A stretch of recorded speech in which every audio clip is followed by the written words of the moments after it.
The reason the W123 is so special is it's the last properly built Mercedes that wasn't built down to a price. They didn't care when they designed it what it was going to cost at the end, which is why they were so expensive. They last forever, they're very reliable, there's not too many electronics on them.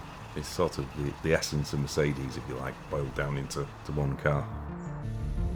Mark Kostovich is the absolute guru on the W123 and has been for many years. He's dismantled them down to the last nut and bolt, restored them. He loves everything about the parts and the part numbers and how they go back together, and he recognises the quality in them. I see the 123 series cars as design icons of the 20th century. It is an absolutely superb piece of engineering, and there isn't anything like it. We carry out service work on normal run-of-the-mill vehicles, and then we also have done our best to restore the cars to what we call condition 1. We set ourselves a challenge to restore the car to a standard that we could present it to the Mercedes-Benz dealerships for a pre-delivery inspection, as they do with new cars. Now, this was tough because no 30-year-old cars can pass that test as a new car can unless nearly all the components have been replaced or have been completely restored. We still supply a 12 months warranty on that vehicle as it had when new.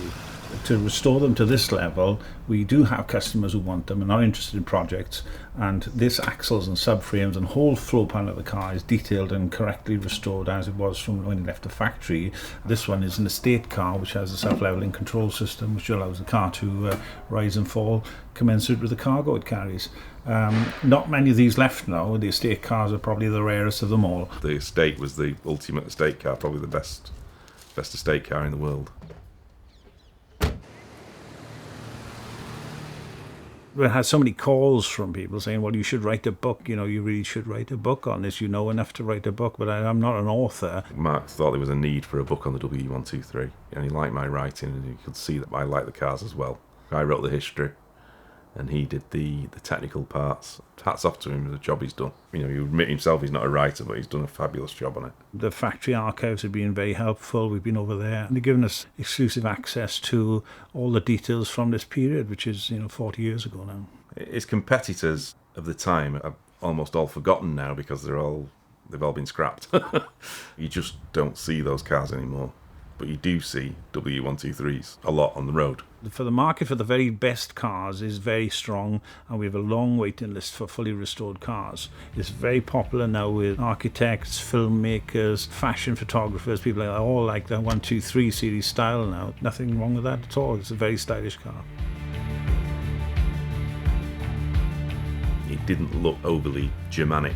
The previous model looked very Teutonic and looked like something out of a James Bond film or a Bond villain should be driving.